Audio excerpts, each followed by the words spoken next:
வணக்கம் நண்பர்களே. இன்றைக்கி நம்ம ஆர்சிஎம் ஒன்றுவால் குயிக் மதுரையில் இருக்கிற குருத்தேட்டுக்கிட்ட இருக்கிற ஷாப்பில் இருக்கோம். இன்றைக்கி நம்ம ஒரு அற்புதமான பொருளை செஞ்சு காமிக்க போகிறோம் மக்களுக்கு. அந்த பொருளை பற்றி சார் இப்போ சொல்ல போகிறார். இப்போ வந்துட்டு மூங் பாப் அப்பளம் 400 கிராம் ஒரு எடை உள்ளது. இதில் என்னென்ன மூலப்பொருள் போட்டிருக்குங்கிறத நான் தெளிவாக எடுத்து சொல்கிறேன்.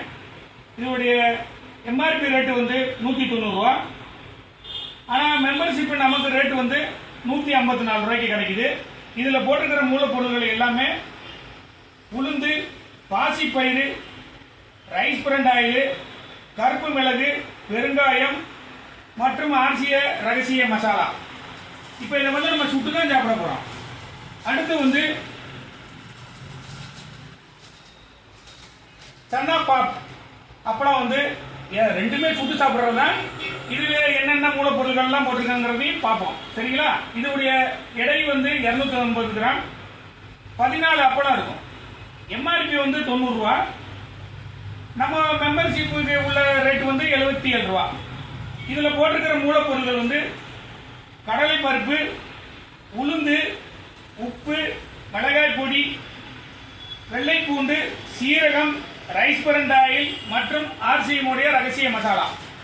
இதை நம்ம எப்படி சுட போறோங்கிறத பார்க்க போறோம்.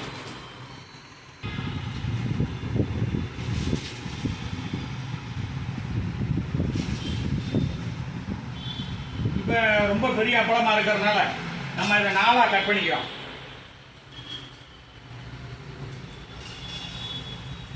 நம்ம கங்குலையும் சுடலாம், தோசைக்கல்லையும் சுடலாம்.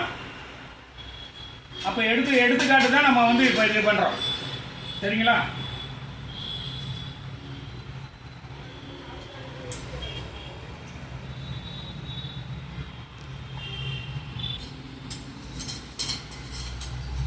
நல்லா கவனிங்க. இல்லை எதுவுமே நம்ம ஆயில் ஊற்ற வேணாம்.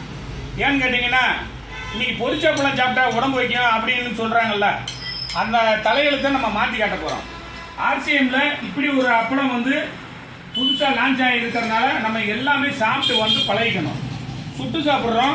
இப்போ கிட்டத்தட்ட இதுவும் சுட்டு சாப்பிட்ற மாதிரி தான். பார்த்தீங்களா? ஒரு பொட்டு எண்ணெய் கூட நான் ஊற்றலை.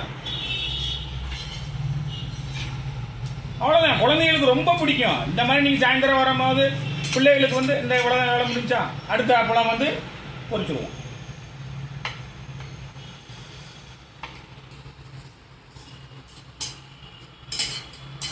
பாருங்க, நம்ம இந்த அப்பளம் போட்டு எடுக்கும்போது என்ன ஒரு வாசனை பாருங்க. மிளகு வாசனை அப்படியே அவ்வளோ அம்சமா இருக்குது. அடுத்து பாப்புடு அப்பளம் முடிச்சுட்டோம். அடுத்து நம்ம சென்னா அப்பளம் நம்ம போடுறோம். சரிங்களா? இதோடைய டேஸ்டையும் பார்த்துருவோம். ஆயில்லாம் எதுவுமே நம்ம போட வேண்டியதே கிடையாது. யாரா இருந்தாலும் சாப்பிடலாம். கொலஸ்ட்ரால் உள்ளவங்க யாரா இருந்தாலும் அழகா சாப்பிடலாம். சரிங்களா? அதான் ரொம்ப முக்கியமானது.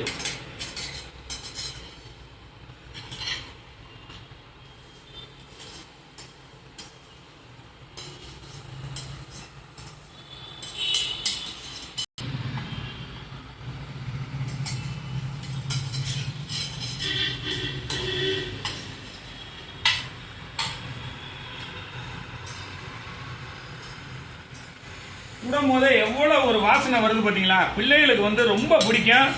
இந்த மாதிரி நீங்கள் பிள்ளைகளுக்கு சுட்டு கொடுத்தீங்கன்னா ரொம்ப விரும்பி சாப்பிடுவாங்க. அவங்களுக்கு என்ன பதார்த்தமும் சேராது. சரிங்களா? எவ்வளோ வயசானவங்க எல்லாருமே சாப்பிடலாம். சில பேருக்கு அப்பளம் ரொம்ப இஷ்டமாக இருக்கும். ஆனால் அவங்க சாப்பிட முடியாத சூழ்நிலை வரும், எண்ணெயில் பொரிச்சு. ஆனால் இந்த மாதிரி சுட்டு கொடுக்கும் போது நல்லாயிருக்கும். ஓகே, நம்ம இப்போ அழகாக இப்போ சுட்டுட்டோம். நம்ம சாப்பிட்டு பார்ப்போம். சாப்பிட்டு பார்க்கறதுக்கு முன்னாடி நம்ம இதனுடைய விவரங்களை நம்ம தெரிஞ்சுக்குவோம். ஆர்சிஎம்ல எந்த ஒரு மூலப்பொருளும் நல்ல தரமான ஒரு வேதிப்பொருள் இல்லாத ஒரு பொருள்களை வச்சு தான் தயார் பண்றாங்க. ஆனா முக்கியமா கவனிக்க வேண்டியது என்னன்னு கேட்டீங்கன்னா, இது மக்கள்கிட்ட போய் நியாயமா போய் சேரணும். இதுதான் முக்கியம். ஏன்னா ரொம்ப யார் வேணாலும் வாங்கலாம் அந்த அப்பளம். இப்ப நானே முதல்ல படிச்சு காமிச்சேன் எவ்வளவு கம்மி, எவ்வளவு மூலப்பொருள்கள்லாம் போட்டிருக்காங்க. இதெல்லாம் ஒரு வேதிப்பொருள் இல்லாத ஒரு அப்பளம் கிடைக்குதுன்னா நம்ம வாங்கி சுவைத்து பார்ப்போம். குழந்தைகளுக்கு நம்ம எப்படி சுவைக்க கொடுங்க, வாங்கி பயனடைங்க, சாப்பிட்டு பார்ப்பேன் எப்படி இருக்கு. ரொம்ப சூப்பராக இருக்கு. அப்பளம் பாருங்க, நானே உடச்சு காட்டுறேன் பாருங்க, எப்படி உடையுது பாருங்க. இந்த மாதிரி இருக்கணும் எல்லாமே. இந்த அப்பளமும் சரி, அப்படி உடைச்சா உடஞ்சிடும். அப்போ எண்ணெயில் பொரிச்ச மாதிரியே தான் இருக்கும், ஆனால் என்ன கிடையாது. அதுதான் ஒரு விஷயம். நீங்களும் இதே மாதிரி செஞ்சு பயனடைங்க. நன்றி, வணக்கம்.